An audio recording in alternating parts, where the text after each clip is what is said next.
Bonsoir à toutes et à tous et bienvenue dans cette nouvelle session d'information. Voici pour vous les grandes lignes de ce journal.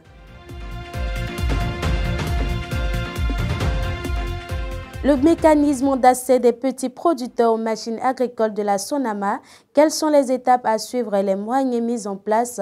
On en parle dans le déroulé de ce journal. Dans le dossier, nous ferons un retour sur les réalisations agricoles à Boycon pour le PAG 1 et 2. Et c'est l'essentiel à retenir, on revient dans quelques instants.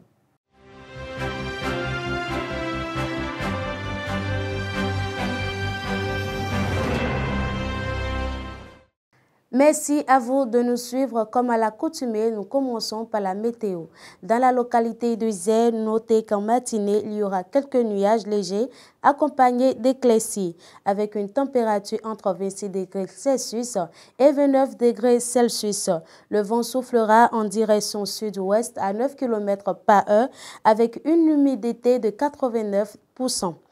Le beau temps sera de la partie en soirée. La température retombera à 30 degrés Celsius et plus chaude à 34 degrés Celsius. Le vent devrait atteindre en moyenne les 20 km par heure en direction sud. Pour la protection de leur production contre les insectes et les ravageurs, les producteurs ont parfois recours aux produits chimiques qui ne sont pas sans risque sur la santé de ces derniers. Dans cet extrait que je vous invite à suivre, Justin Messon-Vie, technicien agricole, nous en dit plus sur les risques et les mesures préventives pour éviter d'éventuels risques. L'utilisation des engrais chimiques par les producteurs les expose à beaucoup de maladies. Il y a les maladies respiratoires, dont nous avons l'asthme, la bronchite chronique et les irritations pulmonaires. Ensuite, ils sont exposés aux intoxications aiguës. C'est-à-dire une exposition excessive de ces produits chimiques provoque des maux de tête, des nausées, des vomissements et des troubles neurologiques. Et à la fin, la plupart des producteurs qui traitent les champs et qui sont en contact avec ces produits sont également exposés aux maladies cutanées, comme les brûlures, les irritations et parfois même les infections de la peau. Il y a beaucoup de mesures que les producteurs peuvent prendre en compte pour se protéger contre ces maladies, mais c'est également en fonction de la capacité de chaque producteur. Sinon, avant de traiter leurs champs, ils peuvent déjà se munir d'un gant, d'un cache-nez, d'une botte, et des manches longues, des pantalons où tout le corps sera fermé pour éviter le contact direct du produit avec le corps. Et tout cet ensemble est appelé attroupement. Si les producteurs ont les moyens, ils prennent ça et ils se protègent contre le produit. Dans le cas contraire, ceux qui n'ont pas vraiment beaucoup de moyens, ils prennent quelques-uns dedans, comme la plupart des producteurs, ils utilisent les gants et les cache-nez. La rentrée scolaire 2025 a officiellement démarré dans les lycées agricoles du Bénin. Ce lundi 3 février, le ministre de l'Enseignement secondaire, technique et de la formation professionnelle Yves Kouarou Tchabi a procédé au lancement des cours au lycée technique agricole de Ina, situé dans la commune de Bembereke. Outre le discours d'ouverture, la visite des chantiers de réhabilitation du lycée technique agricole INA a permis de constater les progrès réalisés dans la modernisation des infrastructures. Satisfait des avancées, le ministre a réitéré l'engagement du gouvernement à renforcer l'éducation technique et professionnelle.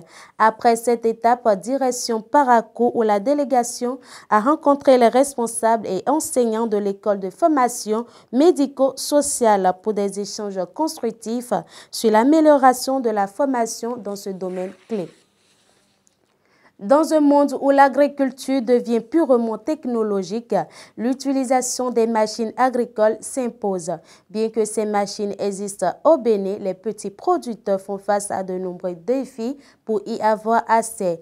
Quel est donc le mécanisme mis en place par la SONAMA pour soutenir ces derniers? Madeleine Atodino et Jean-Daga Torono. La mécanisation agricole prend plus d'ampleur de nos jours. Ainsi, il est observé au Bénin que si certains producteurs sont habilités à s'offrir des machines agricoles, d'autres en sont incapables. Il se pose alors la question de savoir le sort réservé aux petits producteurs et par quel mécanisme accèdent-ils aux machines agricoles rendues disponibles par la SONAMA. Les petits producteurs dont vous parlez, ceux qui ont 2 hectares, 3 hectares, 4 hectares, 5 hectares, n'ont pas les moyens ou économiquement, ce n'est pas justifié qu'ils s'achètent un tracteur.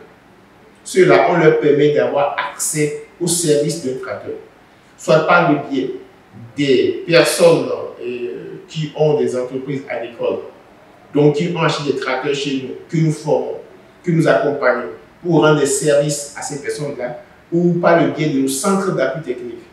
Nous avons ce que nous appelons les centres d'appui technique. Il y en a 15 qui sont installés aujourd'hui sur tout le territoire béninois, à partir desquels vous pouvez aller vous adresser à eux pour qu'ils puissent vous rendre des services de labour, de semis, de récolte, de pulvérisation. Ce sont des opérations culturelles dont on a besoin et pour lesquelles on a besoin de machines agricoles. Pour cette catégorie de producteurs agricoles, la meilleure façon de s'en sortir est de se mettre sous la couverture des coopératives. Quand vous êtes déjà en coopérative, c'est plutôt bon. Et il y a déjà une première partie de la coopération avec de l'association avec des coopératives qui se passe au niveau des projets programmes que le gouvernement a mis en place, qui aident ces coopératives-là à acquérir des équipements agricoles. Donc, en ce cas, c'est les projets programmes qui s'adressent à la SONAMA et qui désignent des coopératives bien organisées qui sont bénéficiaires de ces machines agricoles et nous les accompagnons pour mettre à leur disposition ces machines et pour les aider à les utiliser. Maintenant, si vous êtes un individu, que vous êtes constitué en coopérative avec d'autres individus, que vous voulez avoir une machine, que vous venez en tant que coopérative, vous avez le soutien de la coopérative dans la procédure d'achat à crédit dont je vous ai parlé. Donc vous comprenez que pour vendre à crédit, il faut des garanties. Lorsque vous venez individuellement, c'est légèrement plus difficile d'avoir de produire la garantie que si vous venez en coopérative. Le fait de venir en coopérative est une forme de garantie pour l'individu qui veut acheter ou bien qui veut acquérir le tracteur. Pour rendre l'accès aux machines agricoles facile pour les petits producteurs, le développement des coopératives s'avère donc une solution prometteuse, ce qui rendra la tâche plus facile à ces derniers. Pour la rubrique Tendance des marchés, retenez fidèles abonnés qu'une équipe de l'Agence nationale de normalisation de métrologie et du contrôle qualité a effectué le mardi 4 février 2025 une visite de sensibilisation au marché de Kadiéhou. Cette initiative est une demande des responsables de l'Agence nationale de gestion des marchés et vise à informer les commerçants des nouveaux marchés construits par le gouvernement sur l'importance du contrôle de leurs instruments de mesure tels que les bascules et les balances afin d'obtenir la vignette de conformité délivrée par l'Agence nationale de normalisation. Cette campagne de sensibilisation a pour objectif de garantir des transactions commerciales équitables conformes aux normes en vigueur. Depuis 2016, le gouvernement de la rupture a placé l'agriculture au cœur de ses priorités, notamment à travers des programmes d'action ambitieux. À Boycon, cette stratégie s'est concrétisée par une série de réformes et d'investissements visant à moderniser et structurer le secteur agricole. En espace de 8 ans, le gouvernement a mis en place divers dispositifs pour soutenir les producteurs et exportateurs. Suivez le point de ces différentes réalisations avec Justin Adondé et Pierrot Dedila.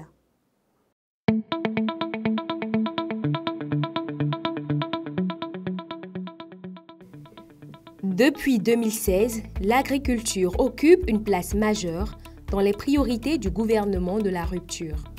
Cette ambition s'est traduite par la mise en œuvre de nombreuses actions sur l'ensemble du territoire national à travers les programmes d'action du gouvernement PAG 1 et 2. On sait combien, depuis 2016, des projets agricoles ont irradié le nord du Bénin, du nord au sud, de l'est à l'ouest. Et aujourd'hui, pour quiconque veut se lancer dans l'agriculture, avouons que les choses sont bien plus faciles qu'avant.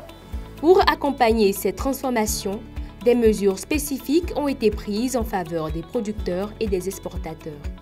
Plusieurs filières clés ont été renforcées à travers des aides financières, des formations et un accompagnement logistique. Nous ici à Boycon, vous verrez que nous avons superdosé notre intervention dans le maraîchage, puisque malheureusement nous n'avons pas de vaste terre pour nous lancer dans l'agriculture de céréales et autres. Mais en revanche, nous avons ici des centres maraîchers de référence à Boïcon, notamment des centres assis sur notre réserve entre les Sézou et Ndiafo. Dans la commune de Boïcon, cette ambition s'est matérialisée par des réformes et des investissements qui visent à moderniser et à structurer le secteur. En 8 ans, la commune de Boïcon a bénéficié d'une série d'initiatives et de projets destinés à renforcer la productivité et la rentabilité de ces filières agricoles. Ils ont bénéficié de beaucoup de choses des projets du gouvernement. Notamment, on leur a acheté des alevins, on a, à travers les projets PACOFID, on leur a réalisé des étangs, on les a aidés, on leur a donné des alevins pour qu'ils élèvent, on les a formés. En dehors de ça, il y a les producteurs d'acajou qui ont dit que l'État les a aidés à réhabiliter un certain nombre d'hectares des anciennes fermes d'acajou, les transformatrices qui ont bénéficié d'aide de séchage, qui ont bénéficié des machines de transformation, qui ont bénéficié de décapsuleurs, les producteurs de maïs, de manioc, également qui ont eu à bénéficier de beaucoup de choses, de beaucoup de matériel pour la transformation.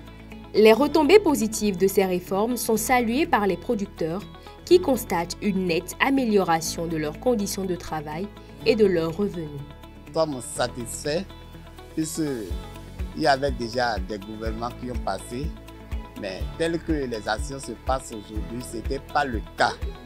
Aujourd'hui, nous sommes associés à toutes les interventions qui sont faites sur le terrain. Tout en exprimant leur satisfaction, ils appellent à une poursuite des efforts pour consolider ces acquis et garantir un développement agricole durable à Boïcon.